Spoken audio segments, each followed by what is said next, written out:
انہ لعلم للساعہ فلا تمترن بہا، حضرت عیسیٰ کا ذکر ہوا ہے سورہ جاسیہ میں، اور وہاں فرمایا گیا ہے کہ یہ عیسیٰ کا دوبارہ آنا قیامت کی علامت ہوگا، یعنی کہ اب قیامت بالکل قریب آ گئی ہے۔ انہ لعلم للساعہ، علم حاصل ہوگا ان کی دوبارہ آمد پر کہ اب قیامت جو ہے وہ سر پر آ گئی ہے۔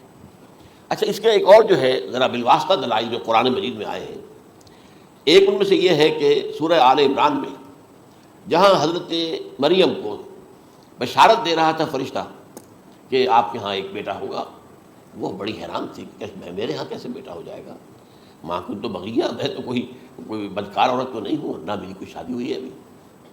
تو اس میں جو باتیں بیان کی تھی فرشتے نے، وہ جو بیٹا ہوگا اس کی کیا شان ہوگی، اس میں یہ الفاظ بھی آتے ہیں وَيُكَلِّمُ النَّاسَ فِي الْمَهْدِ وَكَهْلًا، وہ باتیں کرے گا، لوگوں سے گفتگو کرے گا جبکہ وہ پنگھوڑے میں ہوگا، بچہ ہوگا، گود میں ہوگا، اور کہل کے وقت، کہل کہتے ہیں جب آدمی عمر میں جو ہے 40-45 کا کسی بھی اوپر ہو جائے، آپ پہلے طفل کہتے ہیں پھر جوان کہتے ہیں، عربی زبان میں شاب کا لفظ آتا ہے، بہت جوان، بڑی اچھی صحت میں ہے، اس کے بعد پھر ظاہر بات ہے ڈھلوان شروع ہوتی ہے، یہ کہل ہے، جب بڑھاپے کے آثار شروع ہوتے ہیں، بال سفید ہونے شروع ہوتے ہیں، تو یہ کہل قبول۔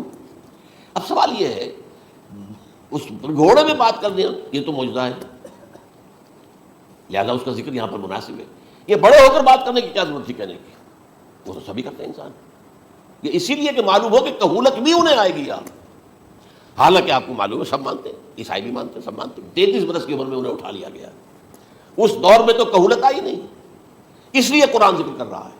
اور یہ بات جو ہے دوسری مرتبہ آئی ہے، یہ سورہ المائدہ میں آیت نمبر 110، وَتُكَلِّمُ النَّاسَ فِي الْمَهْدِ وَكَهْلًا، صرف یہ ضمیر کا فرق ہے، وَيُكَلِّمُ النَّاسَ فِي الْمَهْدِ وَكَهْلًا، اور وَتُكَلِّمُ النَّاسَ فِي الْمَهْدِ وَكَهْلًا یہ ہے جب قیامت کے دن اللہ تعالیٰ حضرت عیسیٰ سے سوال کریں گے، اے عیسیٰ ابن مریم، کیا تم نے میری اجازت سے اور میری تائید سے یہ معجزے نہیں دکھائے، یہ معجزے نہیں دکھائے، میں نے تم پر یہ فضل نہیں کیا؟ اور یہ گویا کہ بالواسطہ عیسیٰ کے ماننے والوں سے خطاب ہے کہ اللہ تعالیٰ کے کتنے بڑے بڑے احسان ہوئے، اور اسی میں تم بات کرتے تھے لوگوں سے، پنگھوڑے کے اندر بھی اور کہولت کی عمر میں بھی، تو یہ کہولت کی عمر کب آئی؟ حضرت عیسیٰ علیہ السلام۔ تو اس کے بغیر تو ممکن ہی نہیں ہے کہ وہ دوبارہ دنیا میں آئیں، پھر ان کے اوپر وہ عمر آئے اور اس عمر کے اندر بھی وہ بات کریں گے۔ تو یہ میرے نزدیک قرآن مجید کے اندر دلائل ہیں اس چیز کے کہ حضرت عیسیٰ علیہ السلام کی دوبارہ جو ہے آمد ہوگی۔ اب اس ضمن میں میں چاہتا ہوں کہ آج خاص طور پر جو الساعہ کی اور جو علامتیں قرآن میں آئی ہیں، یہ ضمنی مضمون ہو جائے گا، لیکن بہرحال یہ بھی ایک معلوماتی مضمون ہے کہ ایک تو یہ قیامت کی بڑی نشانیوں میں سے حضرت عیسیٰ کا دوبارہ آنا، اور کیا کیا جو ہے باتیں بیان ہوئی ہیں وہ ذرا غور سے سن لیجیے۔ پہلی بات میں نے ہلکا سا حوالہ دیا تھا، ہم تو ایک لفظ قیامت بولتے ہیں، وہ قیامت جو ہے اتنا ہمارے نزدیک جامع لفظ ہے کہ جس میں وہ بھی جو زلزلۃ الساعہ آئے گا وہ بھی ہے، پھر جو نفخ روح نفخ ساق ہوگا وہ بھی ہے، لیکن قرآن مجید سے معلوم ہوتا ہے کہ یہ الساعہ ہے، وہ گھڑی جس دن کے یہاں قیامت برپا ہوگی، زلزلہ آئے گا، شدید ترین حالات آئیں گے، فوری طور پر تمام انسان مر نہیں جائیں گے۔ جو ہے اس کا نقشہ جو کھینچا گیا ہے، یا ایھا الناس اتقوا ربکم ان زلزلۃ الساعۃ شیء عظیم یوم ترونها تذہل کل مرضعۃ عما ارضعت وتضع کل ذات حمل حملها وتری الناس سکارى وما هم بسکارى ولکن عذاب اللہ شدید۔ اے لوگوں ڈرو، اللہ کا تقوی اختیار کرو، اس لیے کہ قیامت کا زلزلہ بہت سخت سے ہے، بہت بارش ہے۔ ان زلزلۃ الساعۃ شیء عظیم، جب پہاڑ چل رہے ہوں گے اور جو ہے انسان جو ہیں گے وہ جس طرح پروانے ہوتے ہیں، پتنگے ہوتے ہیں، ایسے اڑ رہے ہوں انسان، اور اس میں یہ بھی حال ہوگا کہ لوگ جو ہے ہر جو دودھ پلانے والی ہے وہ اپنے بچے کو بھول جائے گی، ظاہر بات ہے کہ اپنی پڑی ہوئی ہے مصیبت، حالانکہ سب سے زیادہ محبوب ترین شے دنیا میں اس سے اونچی محبت نہیں ہو سکتی جو ماں کو اپنے دودھ پیتے بچے سے ہوتی ہے، انہیں بھول جائے تذہل کل مرضعۃ عما ارضعت، اور تمہیں ایسا محسوس ہوگا کہ لوگ کسی نشے کی کیفیت میں ہیں، یعنی وہ بدحواش ہیں، وہ بدحواس ہو گئے، لیکن یہ کہ وما هم بسکارى، اور وہ مدہوش نہیں ہوں گے، ولکن عذاب اللہ شدید۔ تو یہ ہے زلزلۃ الساعہ، وہ ایک خاص وقت جو ہے، ایک خاص گھڑی جس میں کہ یہ ہونا ہے۔ اس کے علاوہ قرآن مجید میں القارعہ القارعہ والقارعہ وما ادراک ما القارعہ یوم یکون الناس کالفراش المبثوث وتکون الجبال کالعہن المنفوش۔ اب یہ کیا ہے؟ یہ نقشہ قیامت، یہ وہی ہے الساعہ، القارعہ الساعہ۔ اسی کے ساتھ قرآن میں آتا ہے الواقعہ، اذا وقعت الواقعۃ لیس لوقعتها کاذبہ، تو یہ خافضۃ رافضہ، یہ الفاظ سورہ واقعہ میں ہے۔ اسی طریقے سے اور جو الحاقہ ما الحاقہ وما ادراک ما الحاقہ، یہ تمام جو الفاظ قرآن مجید میں آئے ہیں یہ آئے ہیں الساعہ کے لیے، قیامت کے لیے نہیں. قیامت میں بعد میں بتاؤں گا آپ کو. چنانچہ 3 نفخے ہیں جو قرآن سے ثابت. نفخ فی الصور، اور اس نفخ فی الصور کا یہ عالم ہوگا یوم ینفخ فی الصور ففزع من فی السماوات ومن فی الارض الا من شاء اللہ. جس دن پھونکا جائے گا سور میں، اور اس وقت صورتحال یہ ہو جائے گی کہ جو بھی آسمانوں میں ہے زمین میں ہے سخت پریشانی اور سخت پشیمانی اور ایک طرح کے مرعوبیت اور خائف ہو کر رہ جائیں گے اللہ ان کے کہ جن کو اللہ چاہے. اس کے کوئی ملائکہ مقربین ہوں گے. من فی السماوات ومن فی الارض ہے، اس لیے ساتھ ہی یہ کہہ دیا گیا ہے. لیکن یہ باقی پورے لوگوں کے اوپر، پوری مخلوقات کے اوپر ایک جو ہے گھبراہٹ کی کیفیت طاری ہو جائے گی. تو یہ ہے پہلا فضا. دوسرا فضا کیا ہے؟ فضا ساق. ساق کہتے ہیں آدمی کا بے ہوش ہو جانا. یہ دوسری مرتبہ جب سور پھونکا جائے گا وَنُفِخَ فِي الصُّورِ فَصَعِقَ مَن فِي السَّمَاوَاتِ وَمَن فِي الْأَرْضِ إِلَّا مَا شَاءَ اللَّهُ. یہ ہے کہ اس کے بعد وہ سب کے اوپر موت طاری ہو جائے گی. یہ دوسرے سور پھونکے جانے کے بعد ہے. پھر ثُمَّ نُفِخَ فِيهِ أُخْرَى، پھر ایک مرتبہ اور پھونک ماری جائے گی. یہ تیسرا ہو رہا ہے.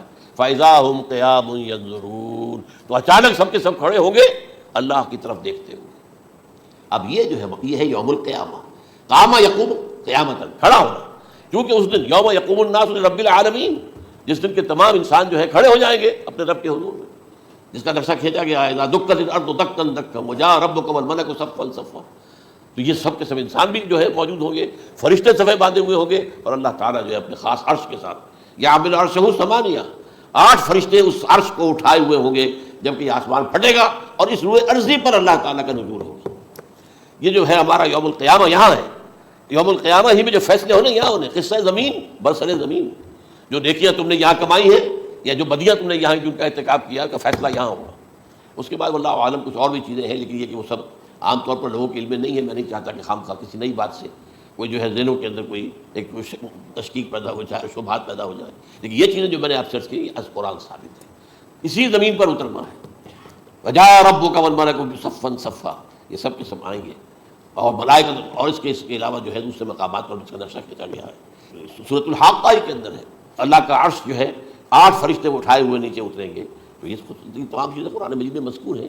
اور یوم القیامہ یہی ہوگا، لیکن وہ ہے یوم القیامہ. ہم قیامت کہتے ہیں اس کو جس کو قرآن کہتا ہے الساعہ، الزلزلہ، الحاقہ، القارعہ، الواقعہ. یہ ہے در حقیقت جو پہلا معاملہ ہے کہ اس کے اندر جو ہے فضا ہو جائے. اب دیکھیے جو علامات قیامت احادیث میں آئی ہیں وہ میں آج آپ کو سنا رہا ہوں. ان کو 2 حصوں میں تقسیم کیا جاتا ہے، علامات صغریٰ، علامات کبریٰ. چھوٹی نشانیاں جو درجہ بدرجہ درجہ بدرجہ درجہ بدرجہ حاضر سامنے آئیں گے. ایک ہے بالکل قیامت سے متصل قبل بڑے جو خرق عادت واقعات ہوں گے وہ آئیں گے. اچھا، پہلی چیز کے سلسلے میں حضرت انس رضی اللہ تعالیٰ عنہ سے یہ مروی ہے اور یہ حدیث متفق علیہ ہے. پہلی علامت حضور نے بیان کی قیامت کی علامات میں سے. اب میں لفظ قیامت اسی معنی میں بول رہا ہوں جس میں کہ ہم عام طور پر بولتے ہیں. آپ نے فرمایا علم اٹھا لیا جائے گا، جہالت کا دور دورہ. اب یہ کون سا علم اٹھایا جائے گا؟ سائنس کا علم نہیں، دین کا علم. آج تو ساری قدر و قیمت جو ہے جس کے لیے دوڑتے ہیں لوگ لاکھوں روپے کی فیسیں دے کر، ایم بی اے ہو رہے ہیں، یہ جو ہے اکاؤنٹنسی کا پاس کر رہے ہیں، یہ سی اے کر لیا ہے، یہ کوئی اور جو ہے فزکس میں کوئی کیمسٹری میں ڈاکٹریٹ کر لی ہے، ڈاکٹر بن گئے تو کیا ہی کہہ رہے ہیں. اس لیے کہ بڑی چیز جو پاکستان سے ایکسپورٹ ہوتی ہے وہ ڈاکٹر ہیں. اس جو اتنے بڑے پیمانے پر جو کالج کھلے ہوئے 3-3 لاکھ روپے ایک سال کی فیس، 5-5 لاکھ روپے ایک سال کی فیس، یہ کیوں لیتے ہیں اور کیوں لوگ دیتے ہیں؟ کہ موقع مل جاتا ہے ایم بی بی ایس کر کے. امریکہ کے اندر بھی ڈیمانڈ ہے، ان کے ہاں ڈاکٹر جو ہیں جتنے ہونے چاہیے نہیں ہے، لہذا اور بھی بہت سی جگہوں پر ڈیمانڈ ہے. تو جس چیز کی مارکیٹ میں ڈیمانڈ ہے وہ علم ہے. آج علم کمپیوٹر کا علم ہے یہ. حالانکہ ان میں سے کسی کے اوپر لفظ علم کا اطلاق میرے نزدیک غلط ہے، جہالت ہے. علم وہ ہے جو ذہن کو جلا دے، جو سوچ کو جلا دے، روشنی پیدا کرے، دماغی روشنی، وسعت دے، انسان کے فکر کو وسعت دے، اس کے ذہنی جو ہے جو افق ہے اس کو وسیع کرے. علم تو وہ ہے جو حقیقت کے کیا علم بھی اسے عطا فرمائے. قرآن ہے، حدیث ہے، باقی اور چیزیں جو اس سلسلے میں آ سکتی ہیں وہ ہے کہ جو قرآن اور حدیث کی سمجھنے میں مومن ہوں اور زیادہ جو ہے اس کے تک فہم کو آسان کرنا. لیکن یہ کہ فرمایا علم اٹھا لیا جائے گا، جہالت کو فروغ ہوگا. ظاہر بات ہے ایک ہی بات ہوئی ہے. دوسرے نمبر پہ یہ کہ جہالت کو فروغ ہوگا. نمبر 3 زنا کثرت سے ہوگا۔ نمبر 4 شراب نوشی عام ہو جائے گی۔ نمبر 5 عورتوں کی تعداد بہت زیادہ ہو جائے گی، مردوں کی تعداد کم ہو جائے گی، یہاں تک کہ ایک 50 عورتوں کا خیر خبر کرنے والا، کوئی نگرانی کرنے والا، وہ ایک مرد۔ اچھا یہ تو ہے ایک حدیث جو میں نے آپ کو بیان کر دی، متفق علیہ، یہ بخاری اور مسلم دونوں میں ہے۔ دوسری حدیث بخاری کی ہے، اس کو حضرت ابو ہریرہ رضی اللہ تعالیٰ عنہ نے روایت فرمایا ہے، قیامت آئے گی جب امانت ضائع ہو جائے گی۔ آج ہمارے ہاں امانت کے ضائع ہونے کا جو نقشہ ہے شاید پوری دنیا میں کہیں اور نہیں، جس طرح کے غبن یہاں ہوتے ہیں، جس طرح کک بیکس جو ہے وہ لیے جاتے ہیں۔ اس غریب یعنی قوم غریب ہے لیکن یہاں امیر بہت بڑے بڑے لوگ ہیں، وہ تو دنیا بھر کے ٹاپ کے امیروں کے اندر ان کا شمار ہو جائے گا، لیکن یہ سب امیر کیسے بنے گی؟ غبن بلین کا دولت کا، اب تو اس سے کم کی تو بات ہی نہیں ہوتی۔ فلاں نے اتنے بلین جو ہے پیسے اپنا جو ہے قرضہ معاف کرا لیا، بھائی کس نے کیا، کون کرتا ہے معاف؟ یہ کسی کے باپ کی جاگیر ہے، یہ پیسہ بینک کے اندر حکومت کا ہے کہ حکومت کو اختیار ہو گیا رائٹ آف کر دے ان کے جو ہے ان کی جائیدادیں کرو ضبط۔ لیکن ہوتا کیا ہے، بینک آفیسر بے ایمان ہے، وہ کہتا تھا 1 کروڑ کا قرضہ لے جاؤ، 10 لاکھ مجھے دے جاؤ، چاہے تم میرے پاس کوئی ڈاکومنٹ جو ہے ایسے نہیں دے سکتے، حالانکہ ہونا چاہیے، اتنا بڑا قرضہ لے رہے ہو تو ڈاکومنٹس یہاں پر ہمارے سامنے لاؤ کہ اگر تم نہ دے سکو تو ہم ان ڈاکومنٹس کے ذریعے سے تمہاری جائیداد، تمہاری کوئی جاگیر، تمہاری کوئی اور چیز کو قبضہ کریں۔ جب وہ وقت آتا ہے دیکھتے تو یہ ڈاکومنٹس ہی فیک ہیں، اللہ اللہ خرچ کیا کرے گا کوئی، بینک کا باپ بھی واپس نہیں لے سکتا۔ اور یہ سب کس کی بے ایمانی ہے؟ وہ جو بیٹھا ہوا بینک مینیجر، سارا سودا اس کے ماں باپ ہوتا ہے کہ 1 کروڑ ہے نا، 10 لاکھ مجھے جو 90 تم لے جاؤ، باقی یہ کہ ٹھیک ہے میں تمہاری جو ڈاکومنٹس تم پیش کرے اس کو کوئی اعتراض نہیں کرتا، بس جاؤ۔ اور نمبر 2 حکومت نااہلوں کے سپرد ہو جائے گی۔ یہ ہے امام بخاری کی روایت کردہ روایت جو حضرت ابو ہریرہ سے۔ مسلم شریف میں ابو ہریرہ رضی اللہ تعالیٰ عنہ سے ایک اور روایت ہے، مال عام ہو جائے گا یہاں تک کہ زکوٰۃ قبول کرنے والا کوئی نہ ہوگا۔ یہ بات وہ ہے جو آج سعودی عرب اور UAE کے اندر آپ کثرت سے دیکھ سکتے ہیں، دولت جو ہے وہ ریل پیل۔ ابھی تھوڑا سا آیا ہے معاملہ خاص طور پر دبئی میں، کیونکہ وہاں بہت زیادہ کنسٹرکشن ہو رہی تھی، تو پوری دنیا میں آپ کو معلوم ہے کہ جو ریئل اسٹیٹ کہلاتا ہے اس کا حال بہت پتلا ہے، لیکن وہاں کے دولت ریل پیل ہر جگہ پر۔ اور سب سے اہم متفق علیہ روایت، متفق علیہ کیا، وہ تو حضرت عمر سے بھی مروی ہے، ابن عمر سے بھی مروی ہے، ابن عباس سے بھی مروی ہے، ابو ہریرہ سے بھی مروی ہے، عبداللہ ابن مسعود سے بھی مروی ہے رضی اللہ تعالیٰ عنہ اجمعین۔ اور یہ وہ حدیث ہے جسے کہا حدیث جبرائیل، جسے ام السنہ بھی کہا گیا۔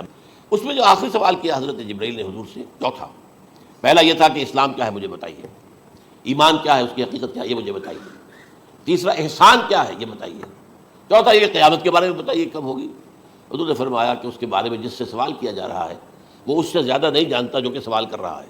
اب اس کے کئی مفہوم ہو سکتے ہیں کہ بہرحال یا تو حضرت، کیونکہ بعد میں معلوم ہوا کہ حضور نے پہچانا نہیں کہ یہ جبرائیل ہے، بلکہ جب سوال جواب ہو کر وہ چلا گیا شخص تو اچانک حضور نے ذرا ردو ہو ہی لیا، ذرا بلانا اس کو دوبارہ لانا۔ اب جو دیکھا کہ وجود ہی نہیں اس کا، آسمان نے اس کو چکھ لیا، زمین نے نگل لیا، کیا ہوا ہے؟ پھر آپ نے وہ یہ جبرائیل تھے جو تمہیں تمہارا دین سکھانے آئے تھے جبکہ تم سوال نہیں کر رہے ہو۔ یہ بڑے بیسک کوسچن تھے، اس لیے کہ دنیا کے ہمارا نظام اسلام پر ہے، ایمان پر نہیں ہے، اس لیے کہ ایمان کو ویریفائی کر ہی نہیں سکتے۔ کیسے پتا ہوگا اس میں ایمان ہے یا نہیں ہے؟ کوئی آلہ نہیں ہے، کوئی الیکٹروکارڈیوگرام ابھی تک ایسا نہیں ہے، کوئی جو ہے اور جو طریقے چل رہے ہیں وہ تو ان کے ذریعے سے یہ تو نہیں معلوم ہو سکتا ایمان ہے کہ نہیں۔ لہٰذا یہاں کا سارا نظام اسلام پر ہے، شہادت اللہ الہ الا اللہ وان محمد رسول اللہ، پھر ایک نظام بنا دیا، اقام الصلاۃ و ایتاء الزکوٰۃ و صوم رمضان و حج البیت۔ اس میں بھی یہ ہے کہ اگر کوئی نماز کو نہیں مانتا تو کافر ہوگا، لیکن نماز پڑھتا نہیں ہے تو کافر نہیں ہے، فاسق ہے، فاجر ہے، گناہ گار ہے، کمزور مسلمان ہے۔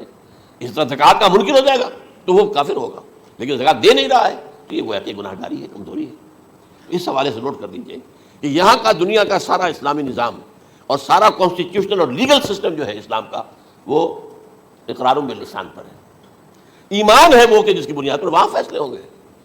یہاں کوئی شخص مسلمانوں کا بڑا لیڈر ہے، بڑا علامہ ہے، بڑی اس کی قدر و منزلت ہے، اس کے ہاتھ چومے جا رہے ہیں، پاؤں چومے جا رہے ہیں، ہو سکتا ہے وہاں کہا جائے دفع ہو جاؤ، تمہارے دل میں ایمان نہیں تھا، تم نے یہ سب کچھ کیا تھا اس لیے کہ کہا جائے کہ بڑے عالم ہو، اور یہ کہا جا چکا فقط قیلا، اب یہاں کچھ نہیں ہے تمہارے پاس۔ پھر فرشتوں کو حکم ہوگا کہ اس کو گھسیٹتے ہوئے جہنم میں ڈال دیں۔ 3 باتیں بیان کیا آپ نے، یہی حشر اس کا ہوگا مالدار کا، اللہ پوچھے گا میں نے تمہیں بہت مال دیا، تم نے کیا کیا؟ وہ کچھ گنوانا شروع کرے گا، اللہ فرمائے گا جھوٹ بول رہا، ادب تھا، تم نے یہ خیرات و صدقات اس لیے کیے تھے کہ تمہاری سخاوت کے ڈنکے بج جائے، تعریفیں کی جائے، وہ کی جا چکی ہے، دنیا میں ڈنکا بج گیا، یہاں کچھ نہیں ہوا، وہ نیت دل میں کچھ اور تھی تمہارے، میں لیس البر ان تولوا وجوہکم والا قرآن مجید کا سبق ہمارا منتخب نصاب کا نمبر 2 بڑی تفصیل سے بیان کیا. یہی معاملہ ہوگا اس عالم کا. اللہ فرمائے گا میں نے تمہیں علم دیا, تم نے, وہ کہے گا میں نے علم پھیلایا لوگوں میں ہدایت کی. کوئی جھوٹ بول رہے ہو, تم نے تو صرف اس لیے کیا تھا, تمہاری نیت یہ تھی کہ بڑا عالم شخص ہے, بڑا فاضل شخص ہے, تو یہ سب کہا جا چکا. تو وہاں کا معاملہ جو ہے وہ اسلام پر نہیں ہے. یہ آپ دکھائیں گے, دیکھیے میرا آئیڈینٹی کارڈ, اس پہ اسلام میرا مذہب لکھا ہوا ہے, یا یہ میرا پاسپورٹ ہے. آئیڈینٹیفیکیشن کے لیے دنیا میں عام طور پر یہ چیزیں ہوتی ہیں. کوئی تعلق نہیں. آخرت کا معاملہ کسی اور شے پر ہے. وہ تو ایمان دل میں ہے, اور تمہارے تمام جو حرکات ہیں, اعمال ہیں, ان سب کے اندر جب تک کہ اصل جو قوت متحرکہ ہے وہ اللہ کی محبت نہ بن جائے, اخلاص للہ, محب اللہ للہ, اور یہ کہ یہ تمام چیزیں, جیسا کہ فرمایا, ایک حدیث بڑی پیاری ہے, ایمان کی تکمیل کی علامت کیا ہے. فرمایا من احب للہ وابغض للہ ومنع للہ وعطا للہ فقد استکمل الایمان. جس شخص کے نے محبت جس سے بھی کی, اللہ کے لیے کی, اپنے مفادات کے لیے نہیں, رشتہ داری کی بنیاد پر نہیں. محبت اوپر ہو جائے, رشتہ دار کا حق ہے دو, بیوی کے حقوق ہیں دو, لیکن محبت یہ اللہ کے لیے ہو کہ فلاں شخص سے مجھے محبت اللہ کے لیے. اور اگر نفرت رکھی تو اللہ کی وجہ سے رکھی, اس لیے رکھی کہ وہ اللہ کے دین سے دور ہے, وہ اللہ کے راستے پر نہیں آ رہا ہے, وہ فسق و فجور کی جو ہے زندگی آ رہا. اس میں بھی یہ ہے کہ یہ نہیں ہے تعلق قطع کر لو, تعلق قطع کرو گے تو تبلیغ اور اصلاح کا موقع کہاں رہے گا, لیکن دلی محبت نہیں ہوگی اس میں. تو اگر محبت ہے تو اللہ کے لیے, اور نفرت ہے تو اللہ کے لیے. اور کسی کو کچھ دیا ہے تو اس لیے کہ اللہ کا حکم ہے کہ دوں, اور کسی سے کچھ روکا ہے تو اس لیے کہ اللہ کا حکم ہے کہ روکوں, اس کو نہیں دینا ہے.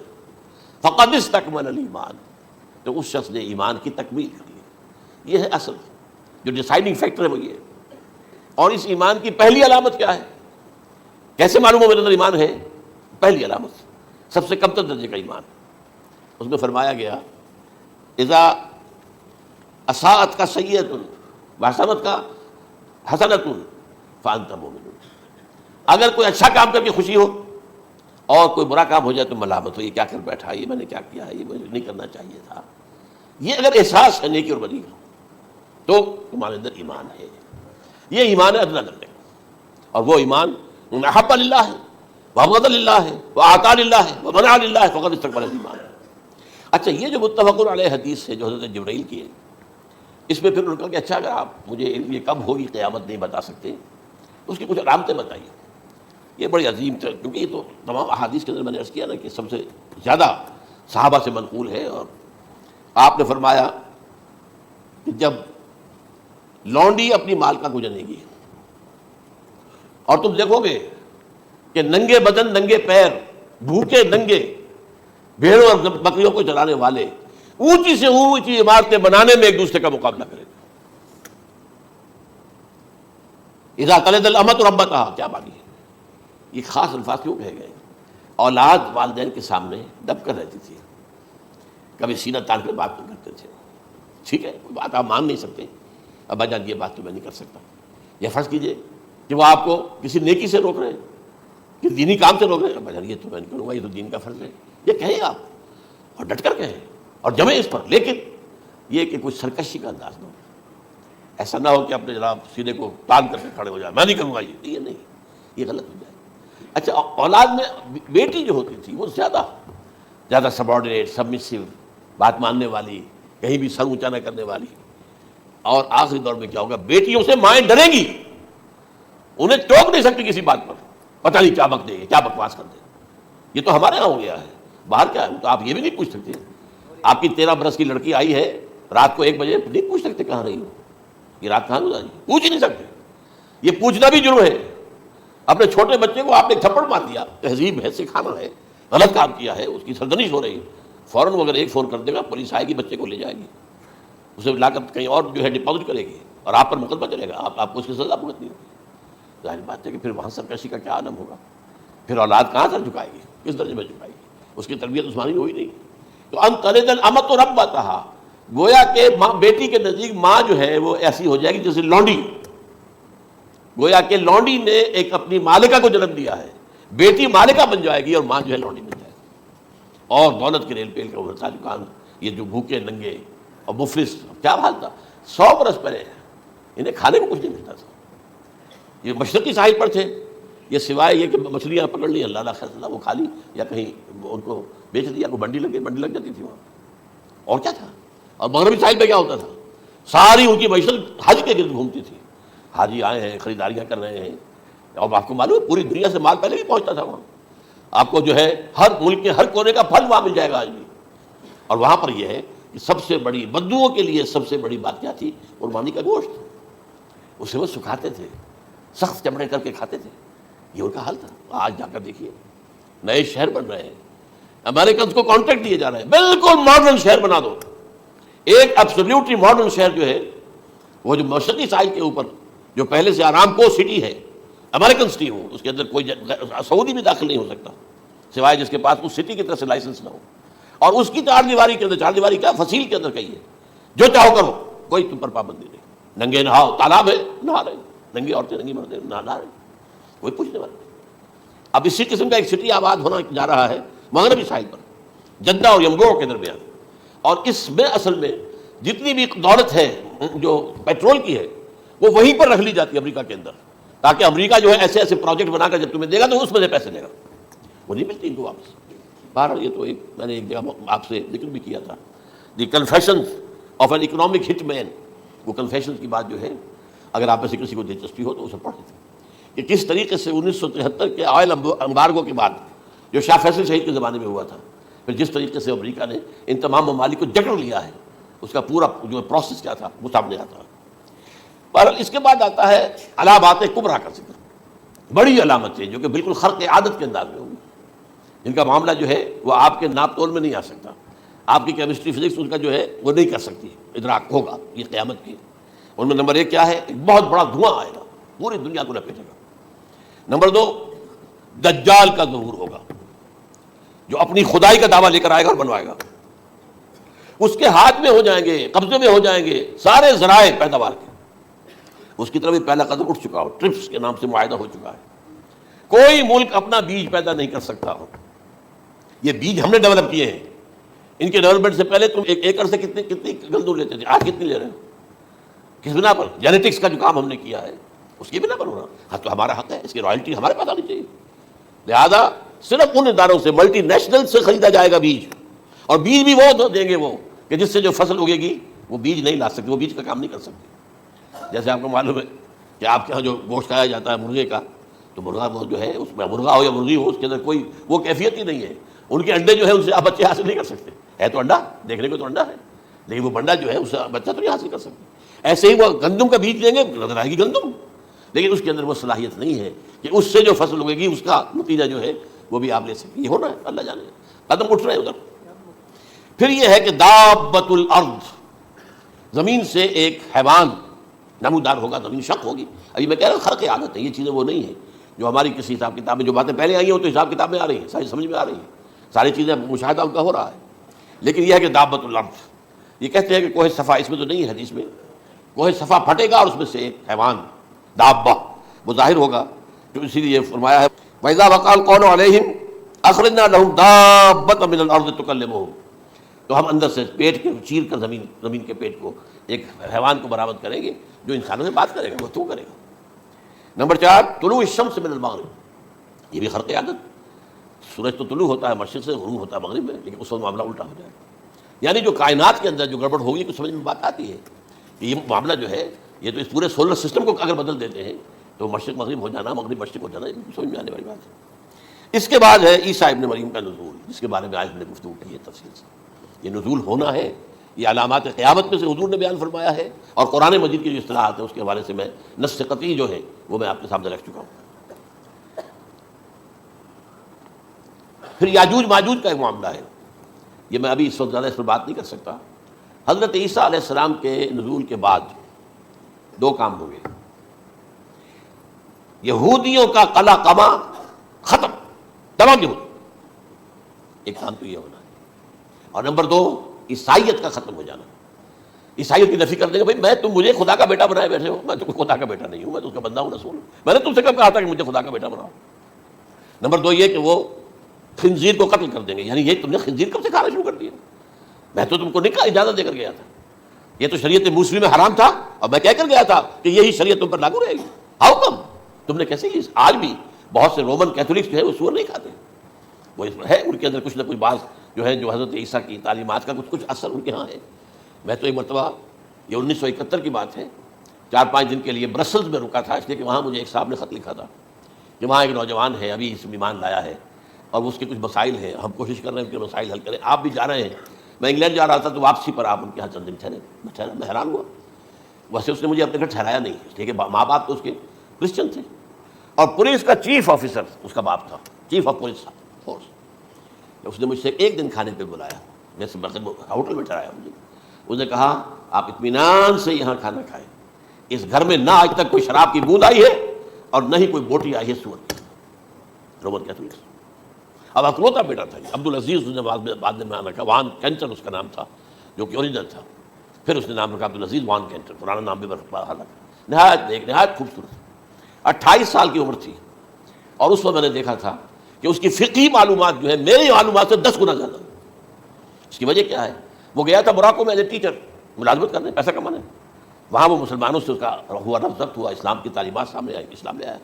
اب اکلوتا بیٹا ہے اور ماں باپ جو ہے کرسچن کیتھولکس۔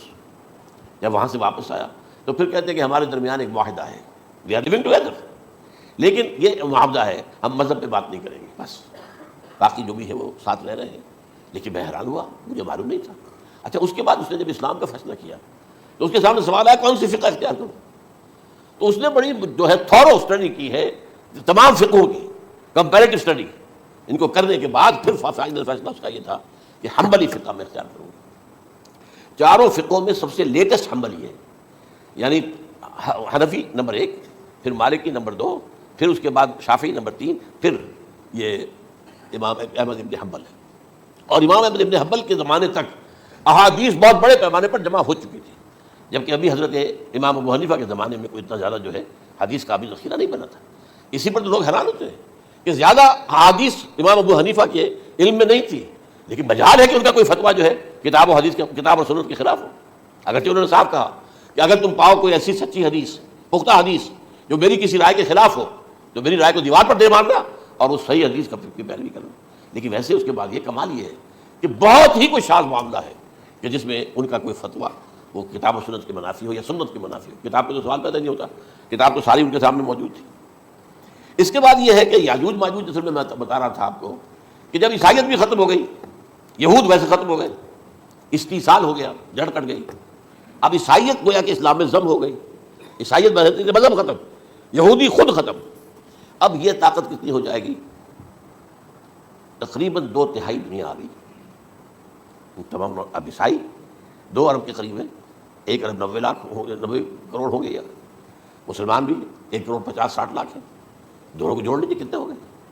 6 ارب کل آبادی ہے۔ لیکن اس کے بعد آتا ہے یاجوج ماجوج کا خروج۔ یہ یاجوج ماجوج میرے نزدیک چائنا اور رشیا ہے، ان کی مجموعی طاقت اتنی ہوگی، اور یہ اس طرح آئیں گے ہر اونچائی پر سے اترتے ہوئے، پھسلتے ہوئے، جیسے 1962 میں جب وار ہوئی تھی بٹوین چائنا اینڈ انڈیا 1962 میں، تو وہ اس وقت کا نقشہ جو آج بھی اخبارات میں پڑھتا تھا تو یاد، waves after waves of Chinese soldiers were coming down the slopes of Himalayas.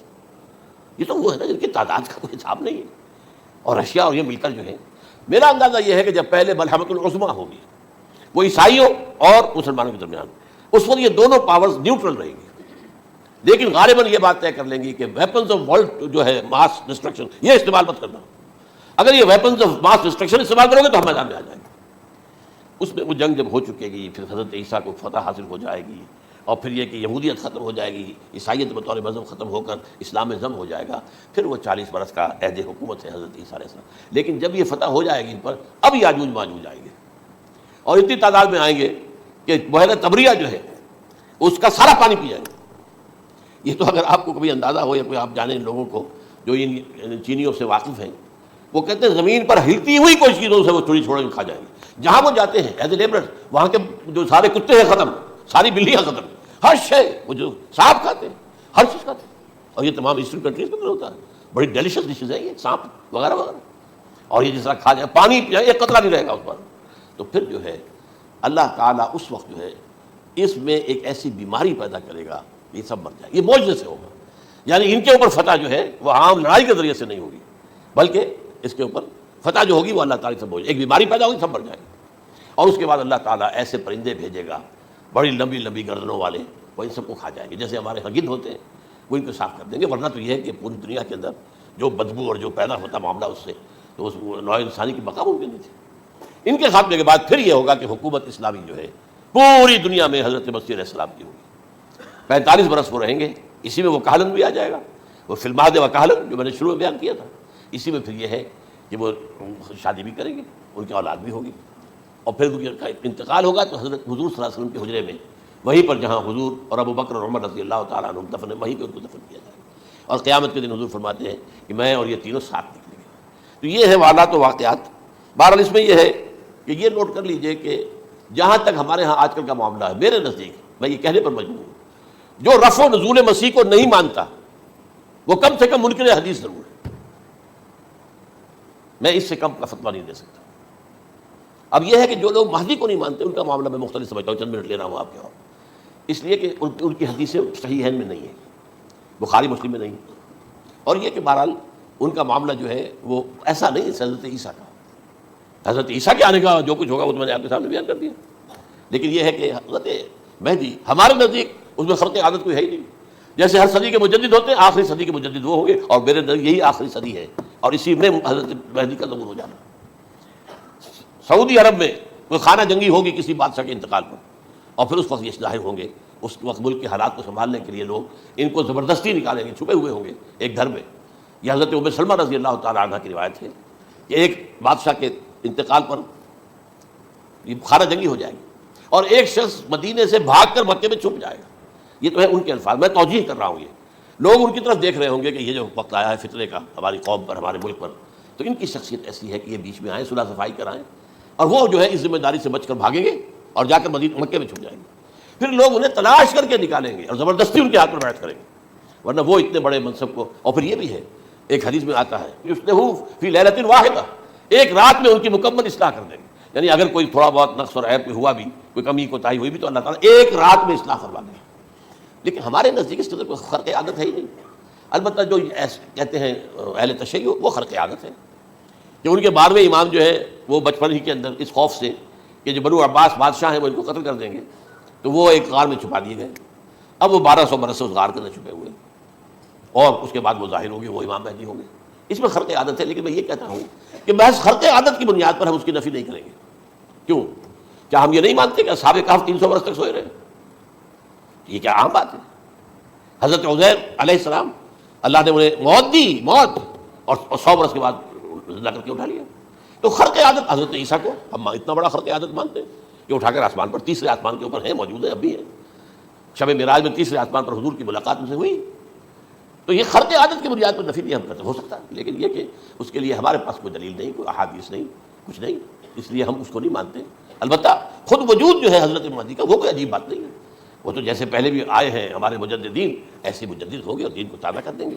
ایک صحیح اسلامی ریاست جو ہے وہ عرب میں قائم ہو جائے گی دوبارہ۔